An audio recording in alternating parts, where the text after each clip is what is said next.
Palko dodging the rush. Scrambles from the pocket. Unloads to the end zone. Touchdown. There's that three guys defending in the end zone. Down and it was caught. It's a touchdown. 40-yard dashes. Marcus Dash. 40-yard dash. Marcus Dash. 40. Marcus Dash. Marcus Dash. 40-yard dash. Marcus Dash. To run the 40. Marcus Dash.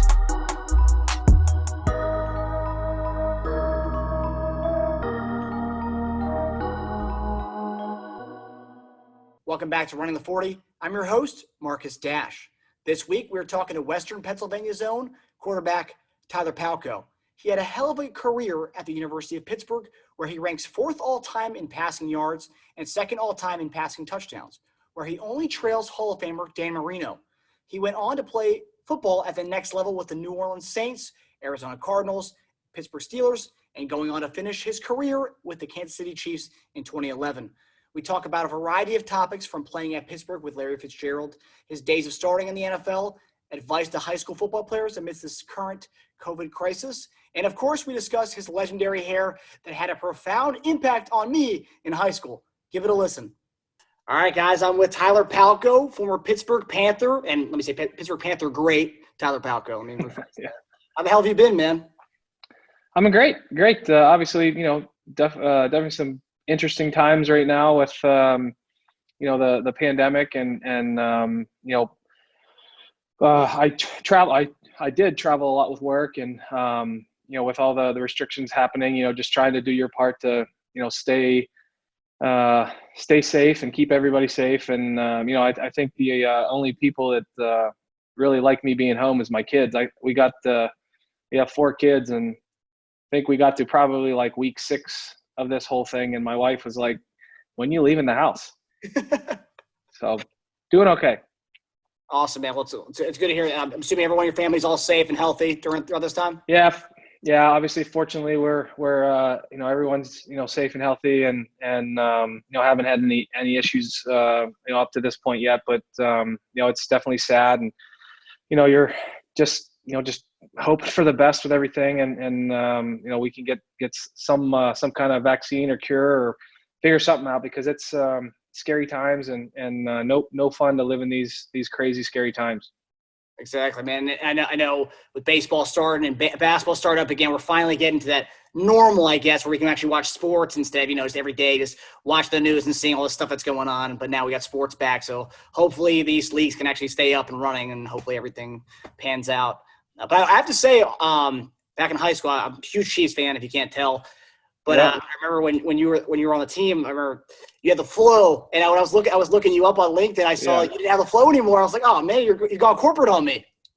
I did have to go corporate. I will tell you that through the COVID thing, didn't have a chance to go get a haircut. So it was coming back. It was probably about 3 or 4 weeks away from back to my old football days. My wife liked it, but I'm telling you, it was too hot. And, in Kansas City at this time, it's like 95 with 90% humidity. So as soon as the barbershop opened back up again, it was, I think I pulled a hamstring running to the barbershop. Next time, I remember you come all sides with the backwards baseball cap, and then you did the flow. I was like, I love it so much. Yeah. But so let's kind of talk about sports here. You still live in the Kansas area, the Kansas City area, right? I believe you live in Kansas now? Yeah, Overland Park, yeah. So it's just, if you being a Chiefs fan, I'm sure you understand it's like the stadium's in Missouri, but, the suburb, it's grown into the southeastern part of Kansas. So we live, I probably live like 15 miles from the state line of Missouri, but I'm on the Kansas side. But I've been here since I met my wife here when I played. So since I guess been here since 2009. Awesome. And so obviously still being in the Kansas City area, you've obviously got to see what we've done over the last 2 years, especially with the Patrick Mahomes era. Obviously Alex Smith was good, but the Patrick Mahomes era was kind of taken it to a new level. So what was your thoughts and kind of seeing, and especially since you played with the team for a couple of years, what was kind of thoughts seeing what happened this past year winning the Super Bowl? Well, I mean, it's obviously awesome. I mean, Kansas City will always have a special place in my heart from a sports perspective. It was the first place I got a chance to be a starting quarterback, and the town's been great, and being from Pittsburgh and growing up, and with the Pirates and the Penguins and the Steelers, you kind of take for granted what it's like. I wasn't a huge fan. I was a player guy, not necessarily a diehard Pittsburgh fan. But you kind of take that for granted when you come out here and you see a city that's kind of so passionate about sports, but kind of had they haven't had a Super Bowl since Lenny Dawson was the quarterback, right? So it was really cool to see when they brought Andy in, and Alex Alex is a good friend of mine, so we played against each other in college, so we seeing that that kind of take off, and then obviously when Pat took the reins, that whole thing kind of blew up here, and it's been really cool to see the city just be all about the Chiefs, right? I mean, it was for such a long time, it was, they got their hearts broken and they wanted to watch KU basketball, and it's really cool to see a city kind of excited about the team again, and I was just happy to be a part of the team at some level for a couple of years. And obviously, as a former NFL quarterback, what kind of your thoughts? I mean, I know Patrick Mahomes is breaking a lot of norms that we see from quarterbacks. I remember in high school, never thrown across your body. Now we're seeing no-look passes from the guy. But from a quarterback perspective, what are your kind of thoughts when seeing him play the QB position? Yeah, he's fun. I remember when I was growing up, I had a lot of favorite quarterbacks, but I tried to kind of emulate Brett Favre. Palko, is he going to run again? Goes one-on-one.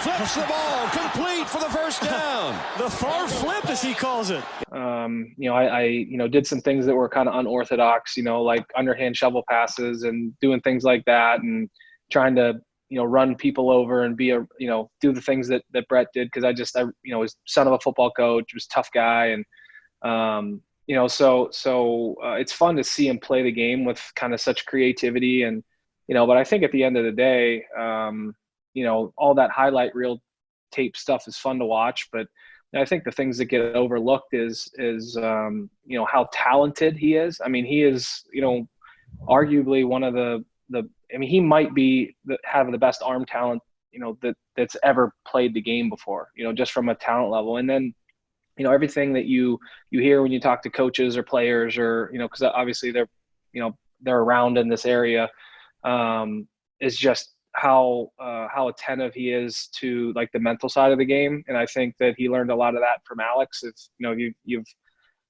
heard any of his interviews or talked to any of the coaches, he really is a student of the game. I mean, he grew up in a locker room with his dad too. So, I mean, he kind of gets it from a work ethic standpoint. So he's fun to watch, man. It's really fun to turn in and tune in and watch him play. Especially how creative he is. I really appreciate the things that he does.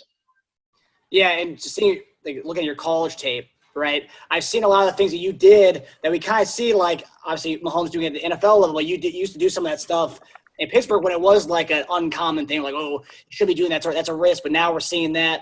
I was talking to Eric Warfield the other day. We were saying how the NFL, what you're seeing from Odell Beckham, one-handed catches, where back in the day, if you could get one hand on the ball, you could get two hands on the ball. Now we're seeing in NBA, we're seeing people come down the court shooting half-court threes as a norm because Steph Curry does that. And now quarterbacks are starting to do no-look passes, stuff that's not taught, but now people are seeing him do it so regularly. It's we can do that, right? But obviously it takes talent to do something like that.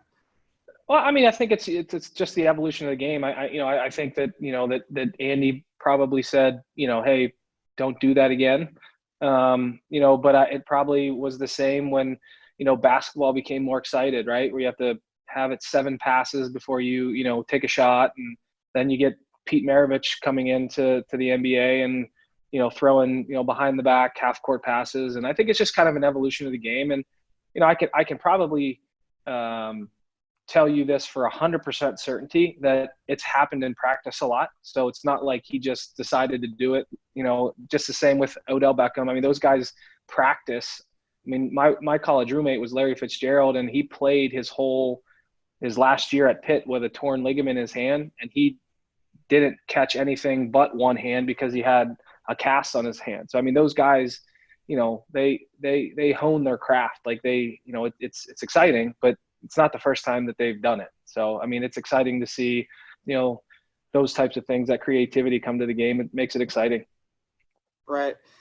We'll get to Larry Fitzgerald later. I want to ask you a few questions about him. But so let's go to your playing days. Your first start was against New England was a Sunday night? Monday night. So you played New England on a Monday night, which is first start playing at New England. Of course, that's its own beast in itself. But I'm excited about Tyler Palko tonight. He's traveled a long, hard road to become an NFL starter. When you look at his career, he was released by 3 NFL teams, the Saints, the Cardinals, and the Steelers. He's been cut by 2 leagues, the Canadian Football League and the UFL. But he never quit. He never gave up. He worked hard, and he persevered. That's why he gets the start tonight. Then you got to play next week on Sunday night primetime against Pittsburgh, your hometown team, but in Kansas City. Yeah. As for a first-time NFL starter, how hard was that kind of like game plan? Because when you think about the primetime games, that's what you're on national stage. It's not just a 1 o'clock on CBS. It's national stage. When I was a kid, I was like, that's kind of ridiculous. He's got to play 2 primetime games as a first-time starter in the NFL. How kind of hard was that for you to kind of get adjusted to not only playing against Bill Belichick your first game, but having to play, I had to process, I had to go to Sunday night, or is that something you weren't even thinking about, Monday night to Sunday night? I mean, I think you knew kind of, you're playing New England, and you see the schedule. I mean, it's all over the the locker room. As a competitor, you want the ball in prime time, right? So I think that I was super stoked to get a chance to play on Monday Night Football, and obviously you're playing against arguably the best defensive mind that's ever walked the sidelines. And his record. As I found out through interviews preparing that week, his record versus, first-time quarterbacks is like 170-0 or something. So, but it was cool. I mean, you're going up against, one of the GOATs in Tom Brady and Bill Belichick, and you were excited. I mean, I just wanted to play well and wanted to compete and kind of prove that I belonged. Obviously the game didn't work out that well, but it was cool. I mean, you when you're in that, I wanted to compete, and it was cool that those were my first 2 games, and it would have been nice to get a little bit of a warm up action against somebody that wasn't like Dick LeBeau or Bill Belichick. That's 2 guys that as they drive Tom Brady crazy. But it was fun. It was fun. I mean, it was, couldn't have asked for 2 more fun, exciting games to prepare for. Yeah. And as a fan, just looking at that, obviously Bill Belichick and Dick LeBeau, that's just something you got, that was the hand you were given, and you had to play to go with it. So, and I will say as a fan, we didn't win those games, but the Pittsburgh game, we were so close to winning with that one. I was dying in that game. Yeah. But let's talk about what the NFL is doing right now. So NFL, obviously, they've gotten rid of their preseason this year, and you're an undrafted guy. What's one thing you can kind of say as far as being an undrafted guy and making the team, and now with no preseason, could you imagine an NFL career without a preseason? Yeah, see, that's going to be challenging. I mean, when you're a undrafted guy, or you're even a backup, you're up on the bubble. I mean, if a team doesn't have a lot of money invested in you, you become a liability if you're hurt, if you play bad. I mean, you're replaceable, right? So, Patrick Mahomes has $500 million invested in him. He's not getting cut, right? So, and the whole point of the preseason games are to give you as a player a chance to compete in game time situations, right? So, as a quarterback, you can, play really well in 7-on-7 in practice, but there are just certain things that happen in games that coaches don't get a chance to evaluate, right? Like, a lot of times as a backup quarterback or a third string guy making the team, you're going to get an offensive line that's not cohesive, right? So you're getting guys. So you got to say, oh, can he move, right? Can he take a hit? Like, does he throw well under pressure? Does he get gun shy when things like all those types of things that guys can evaluate, because you're there because you're talented, so they know you can throw the ball, they know you can run the ball, they can tackle, but can you do it in game time situations? So I don't know how they're going to evaluate those bubble guys. It's going to be challenging to see how they do it. Obviously the preseason for guys that are that are veterans, that that it's wear and tear on their body. I get that. I mean, that's just protecting guys that have played a long time, but it's going to be challenging just to see how they evaluate talent. I mean, I don't know if that's going to be good or bad. I mean, I knew as a quarterback in preseason, that's where you're evaluated the most, right? Is how do you perform in game situations? Do you get delay of game calls because you're not paying attention to the play clock, things like that. So it's going to be interesting to see how they do that. Right. Yeah. And I know when I was talking to Eric Warfield, he was a 7th round pick, and he was like, I probably wouldn't have made the Chiefs. He thought it was a good question. He was like, I probably wouldn't have made the Chiefs if there was no preseason. And he said he gets the fact that some of the players, the veterans, don't want preseason, right? The wear and tear on the body. But he said he also sees this year, he could see first 4 games, that's your preseason. And he could see guys complaining to the fact that they got injured during the first 4 games of the season, and they didn't have time to kind of warm up and get in that game style of play. And he said he could see people saying that side of the argument once the season. Well, started. I mean, I think that the most interesting comparison would be I think it was my first year with the Chiefs, and we had that lockout, and then they kind of redid the CBA, and then they reduced practices and things, along those lines. So I think like that year you saw, way more kind of non-contact injuries like ACLs and Achilles, because, football is one of those games where, it's not like you can go out and play pickup basketball and be kind of like work yourself into shape. I mean, football is a game where, you're either playing or you're practicing, right? And learning how to practice at half speed and not tackle people. And that's not natural for football players. So when you change the rules like that, I think that your body has to kind of adapt to those type of situations. Now, that could have been just a fluke accident that year, but I think that there's definitely probably some science that I know nothing about that probably would argue that you need some type of game time preparation before you go out and start playing games. So let's go to your college days, where at Pitt, we look at the numbers here, you were ranked 4th all-time in passing yards and 2nd all-time in passing touchdowns, where you're only actually trailing Dan Marino for passing touchdowns in Pitt history, which I think is awesome. But you're from Pittsburgh. What did it kind of mean to you to play in that Western Pennsylvania school? And like I was telling you earlier, I went to Teal College in Greenville, PA, where you're beloved. And then my buddy who went to Allegheny College, everyone loves you there. So what did it kind of mean to you to play in your hometown school growing up? I mean, I was fortunate enough coming out of high school that I could have gone anywhere I wanted. So, I wasn't the only offer that I had. So I was able to make a decision, based on kind of where I wanted to go. And, growing up in Western PA, playing for my dad and I think all in all, the short answer of that is that I just wanted to be a part of bringing Pitt back. I saw my dad do that with his, he went to high school at West Allegheny where I went. And when he came back and took that coaching job over, I saw what it meant to the community to build a winner, to do it the right way. And, that's kind of who I am. That's how I was raised. So I think that had a lot to do with it. I was a Pittsburgh kid. I wanted to bring Pitt back. I wanted to be part of that team. And we were, well on our way in 2004. And then, we had a athletic director that, for being nice, fired our head coach after winning the Big East and going to the Fiesta Bowl. So, but yeah, I mean, I think that's pretty much the short answer of why I wanted to go to Pitt.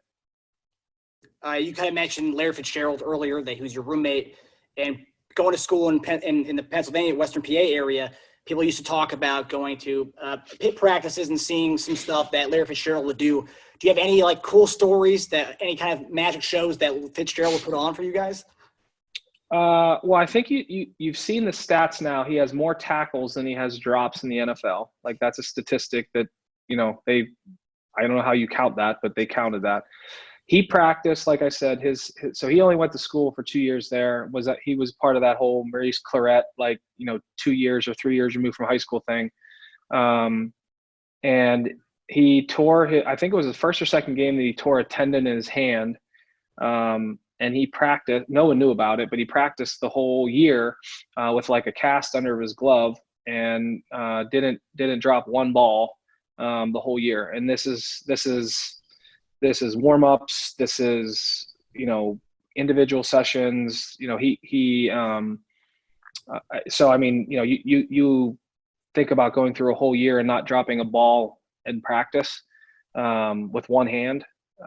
But, just like anybody else who's, really, elite, you don't see half of the show that you see on Sundays or Saturdays. The majority of it happens at practice or in the weight room where you see these guys just do things that are just uncommon. So he was I'm biased, but he's the best in my opinion that's ever caught a football. I just have seen him do things. Now, granted, Chris Carter and Jerry Rice and all those things, but I played with him, so I'm going to be a little biased on that. But he's unbelievable talent about catching the football and how to contort his body, and it's pretty impressive.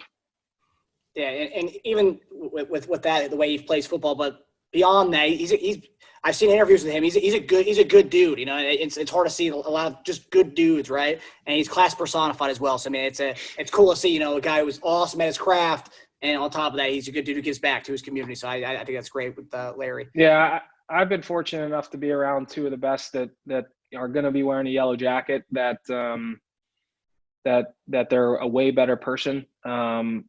Father, husband, just good dude than they were a football player, and they're going to be going into the Hall of Fame. So Drew Brees and Larry Fitzgerald were, I was fortunate enough to be around them, more than just a teammate. And you're right. It's uncommon to see that level of, humanity and humbleness and paired along with, being one of the best of all time. So I was fortunate enough to be around two guys that I learned a lot from.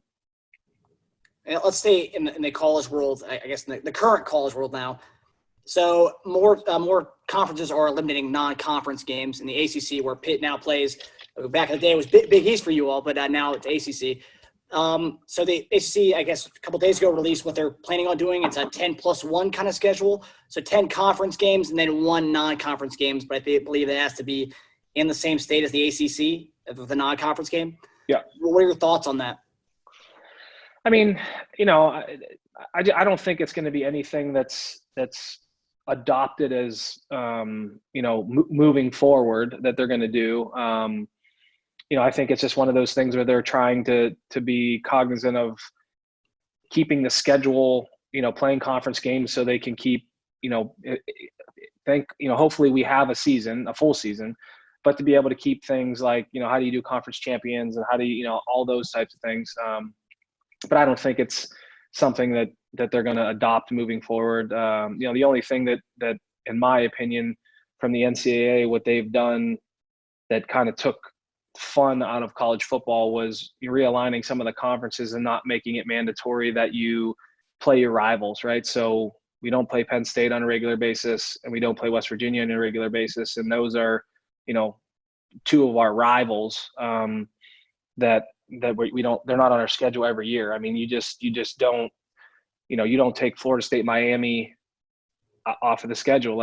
You don't. So that's two of the things I think they missed the boat on. But I get it from, an SEC school, having to play in the SEC, and then you're looking at like the parity of conferences and they want to play like a Furman or something. Yeah. I don't know. To me, let's just pick pick a day time and play in the parking lot because it's Pitt, Penn State, or Pitt, West Virginia. So I think that's really the only thing that, in my opinion, I'm a little off topic of this thing. So I don't think it's something they're going to adopt. I think it's just, how do they keep it fair for everybody? Yeah, I was reading that some people think this could be headed towards where they kind of dissolve the divisions within the ACC by letting them play everyone in the conference. Well, I mean, what are your thoughts on that? Do you like that idea? Well, I don't know if I like it, or kind of like a round robin thing. I don't know. I don't know how I feel about that. I wonder sometimes how they pick who goes into like certain divisions, right? Like how they pick the SEC or how they pick the ACC teams. I don't know. I guess we'll have to wait and see to see if they do it, if it makes a difference when it comes down to like playoff time. But I do like the way that like the NCAA or the NFL does like the matchups where the cross conference games are based off of where you finished, like the first team. Like if you play the AFC West, right, and it's your chance, like that they play, the number one team and the number one team, right? So you get a lot of like the Steelers and the Patriots match up a lot, right, in those cross conference games. If it's not your year to play everybody in that division. I don't know. We'll see. I never really thought too much about that. It was like, the schedule comes out and you just play it. Yeah. I was just interested to get your take on that. But so we're going to go to high school now, where you kind of mentioned your dad. Is he still a head coach at West Allegheny High? No, he left there, retired 2 years ago.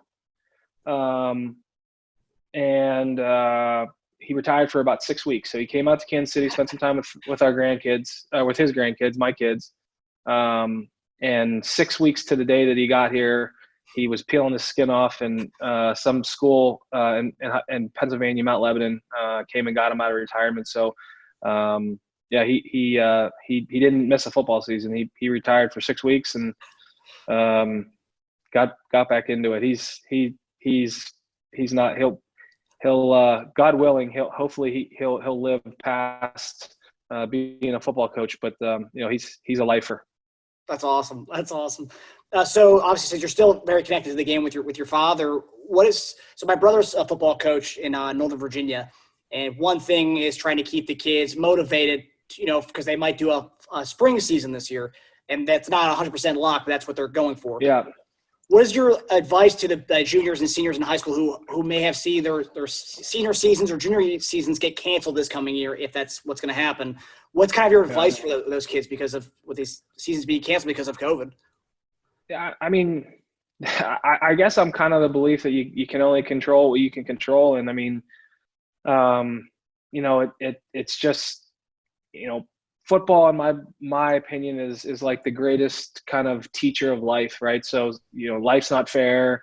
You got to deal with adversity, and much like my college year where the AD decided to fire our head, like it affected me and affected our team, but you couldn't control it, right? So you kind of have to deal with it and then move on. So it's unfortunate that this stuff is happening, and kids are missing their senior seasons, and I'm sure that there'll be some kind of, there'll be some kind of opportunity that arises for them, whether it's an all-star game or some kind of showcase that they can do something, but it's just, I think looking at the positive side of things, that they're healthy, and that if this is the worst thing that ever happens to them in life, then they're in a really good spot. But it does, to be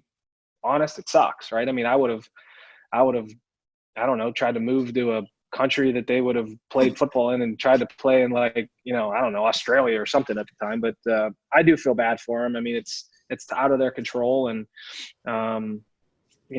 there's really nothing they can do. So I'm sure that they'll figure something out. Yeah, and I was talking to Darian Harris, who's director of player engagement with Michigan State.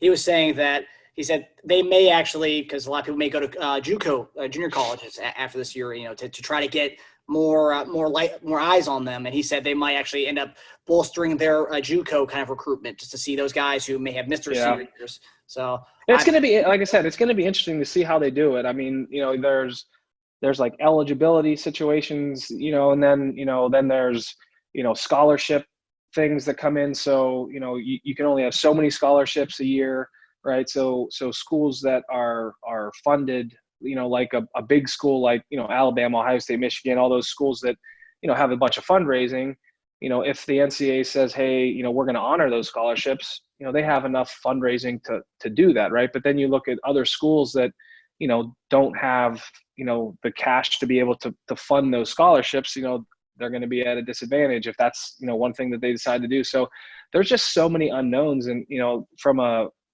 work perspective and what I do now, it's just, there's no precedent, there's no book to this, right? So,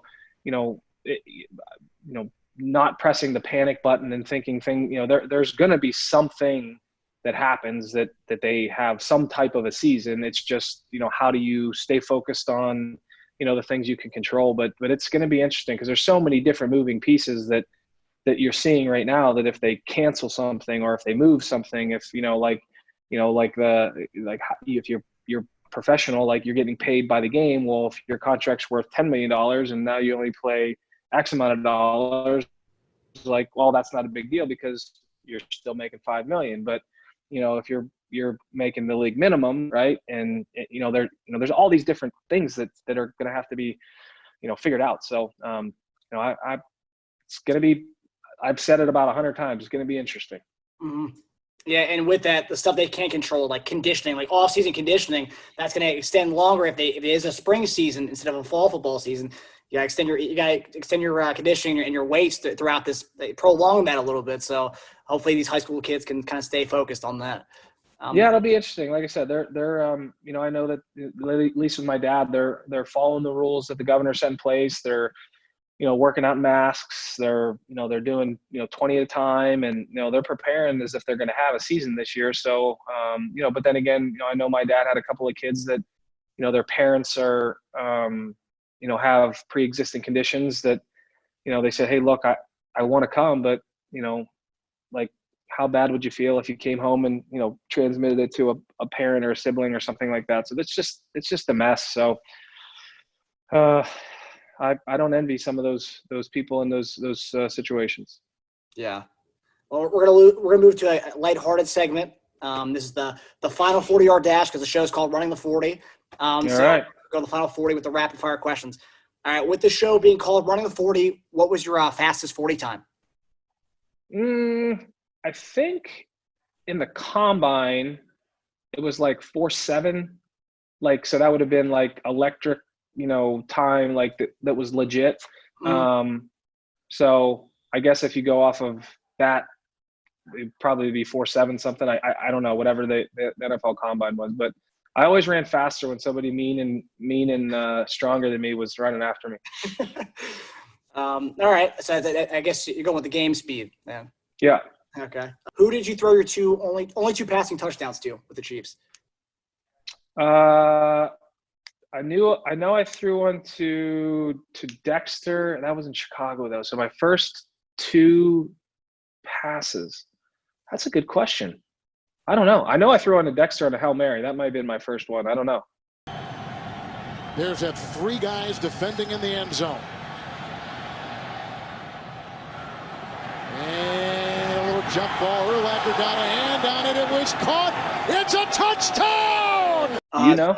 It was Dexter McCluster on the Hail Mary, and then this is the one I forgot. This one was Jeremy Urban, a post route against the Jets. Oh yeah, that was a good one. Yeah, that was a great ball. Yeah, well. I mean, he came down with it, but yeah, I remember that one. That was a little heave and hope one. He ran under it. It's this season. Palko on 2nd and 10 to the end zone. Jeremy Urban, great grab in traffic. Did you play with him in Arizona also? Did you guys already have the rapport before going to the Chiefs? Yeah. Jeremy and I, we played a lot of we played a lot of football together because we were, both backups. So we, in preseason and practice and things. So he was the guy that I felt really good with from a rapport standpoint and knew where he was at, and he could fly. He was one of those guys that didn't get a lot of respect from his speed and could get after a little bit from a track speed. So he was a guy that you could go deep and practice on a lot, and guys didn't really check him. Yeah, he was also one of those guys if you were playing Madden, like fantasy draft style. You get to steal him late in the draft in a fantasy draft style in the Madden. So, okay, so next question. Who was your backup quarterback the weeks you played against New England and Pittsburgh? My backup quarterback against New England and Pittsburgh. It would have had to have been No, he was hurt. Oh man, you're stressing me here. Can I give you a hint? Can I give you a hint? He also, I would say you and him probably had the best flow in the league. Oh, Ricky Stanzi. Yep. I forgot Rick, yeah. I remember seeing you two on the side. I was like, gosh, I don't know who's got better flow here. But you have the nice backwards baseball cap game, so I had to give it to you on that one. No, well, Ricky had the straight rocker hair look. He didn't have the curls or the flow. So we would, believe me, there was a lot of debate going on in the locker room who had the best one. But he looked like he could play lead guitar for AC/DC or something. He had the long straight stuff. Yeah. Well, he had the Sunshine Ronnie Bass haircut from there you go. So earlier you alluded to playing with Drew Brees, but you played with Kurt Warner and Drew Brees when you were with Arizona. Warner was still in that squad, correct? Yeah. So I played. Yeah. So I was in New Orleans, Arizona, Pittsburgh, and Kansas City, and I was so technically backed up Drew, Kurt, Ben, and then Matt Castle. Yeah. So when you played with Kurt and Drew Brees, those are two of the best quarterbacks in the NFL or have played the game. What was two things you kind of learned from both? What were the kind of different things you learned from Brees and Warner, just being in their presence? Kurt had this ability to simplify defenses and understand kind of like what he wanted. Like he knew how to throw the ball to attack defenses in a very simplistic way. So he knew he liked simplifying the offense, and I think he got that from when he came, from Mike Martz, and he knew we don't need all these bells and whistles. He kind of knew that how to attack a defense in a very simplistic way. So Kurt was a guy that was like, hey, why don't you just take your running back, move him over here, switch protection, and call a 3-level flood. And he knew how, and he was so accurate. And then Drew. Same thing, but he was the most impressive guy that I've ever been around that could recognize, recall, and react in such a fast way. I mean, he knew that what a defense was going to do. He could tell from a clip that he watched and knew exactly what they were going to do. Got into the right position and was able to get the ball in that spot. He could flight the ball up and down, over, in between things, and he had to because he's not 6'5". So, but his ability to recognize, recall, and react was, never seen it in my life. I've never seen a quarterback do it that well. Interesting. And the thing that stands about Brees, I was a slot receiver, so I'm the tallest guy, 5'8", and just seeing Drew Brees do that at his height with playing with guys who were 6'5", 6'6", having to throw over those O linemen. My high school, we didn't have the biggest O linemen, and I remember getting to college, you see bigger dudes, but not to the extent as the NFL. So being able to do what he's done over his career is insane, nuts. Yeah, it comes down to he's super talented, he's accurate. But his mental recognition of being able to just recognize those things, recall them, and then react to those to the play that he wants to run is, like I said, they don't have a stat for that, but that's why he's able to do what he's done. So next question here, between your NFL and your college playing days, what moment stands out to you as one of your favorites? Well, I think in college, probably been the Notre Dame game. Going up there and beating them when we haven't, we didn't win up there since before I was alive. So I think Tony Dorsett or some and beating them at Notre Dame was fun in college. And then in the NFL, it was the first time that that I started against New England. I think that I vividly remember kind of everything about that week. I remember kind of like the stadium going quiet as I ran out for the first snap. And I mean, I remember a lot about that game from kind of like a feeling standpoint, emotion standpoint. I gotta say also, playing fantasy that week, I was so pumped about I ended up starting you in my fantasy league that week. Sorry about that. It's okay, man. I told my friends, I was like, this guy's gonna be the next big thing. I love this guy because as I said, I was a huge fan of yours in college. So I was like, he's a sleeper. He's a gem. Yeah. So last question here, kind of talking about advice to younger guys. What is your advice to some of these young bucks, like these undrafted quarterbacks, like who you were in the position that you were? What's kind of your advice to them going into training camp this year? In a very different training camp that you ever played in, but what's kind of your advice to these young bucks this year? I don't know. I mean, I think control the things you can control. I know it's an age-old saying, but you can't you can't get bogged down with things that you can't control. I mean, coaches see guys that drop balls. They see guys who miss blocks. They see all those things, right? But at the end of the day, I think sometimes, as a quarterback, you get so focused on winning and losing. And when you're in that situation where you're trying to make a team, they look at things that sometimes you can not pay attention to, like body language and understanding, the situation and not, if it's not there, throw a completion and just those types of things. Because when you're a backup and you're trying to make a team, coaches just want to make sure that you're not going to lose the game for them. And more often than not, the more chances you have to be on the field and not throwing interceptions or, fumbling the ball or trying to do something dumb, the more opportunities you have, because you have to manifest opportunities, right? So, if you just stay on the field, right? If you're, and if it looks ugly, but you're giving yourself a chance to throw a touchdown or win a game, I think, that would be my best advice from, for a guy trying to make the club, is that those things are nice, right? But if you throw one like ridiculously long, crazy, difficult pass, and then you throw 10 interceptions, like everyone will remember the highlight reel thing, but coaches they're going to pay attention to things that matter. So that's what I would tell any quarterback trying to make a team, is that those things matter to coaches. Awesome, man. I really appreciate you coming on here, man. That was all for me, man. No, that's awesome. I know getting a random LinkedIn message from somebody, who's never really done this before. I mean, I did local news and stuff, but launching a podcast, I was, Tyler Palko is one of those guys who, may not be, some people may not been, as high on you as I was, I want to talk to Tyler Palko. So I'm really happy. No, I appreciate it. You did a great job, man. And like I said, I try to respond to those things. And I was always a guy that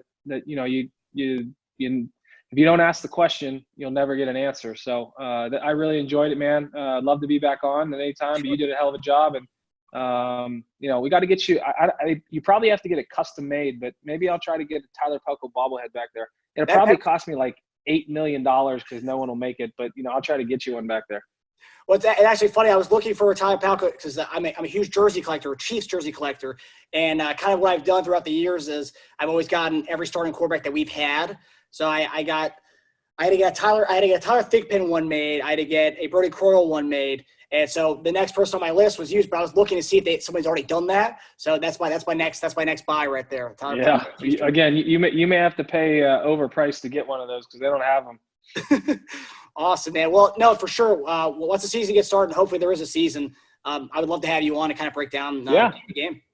Yeah, that'd be great, man. Anytime. Really appreciate it. Glad we got it done. And seriously, let me know if I can do anything for you. Awesome, man. I appreciate it, man.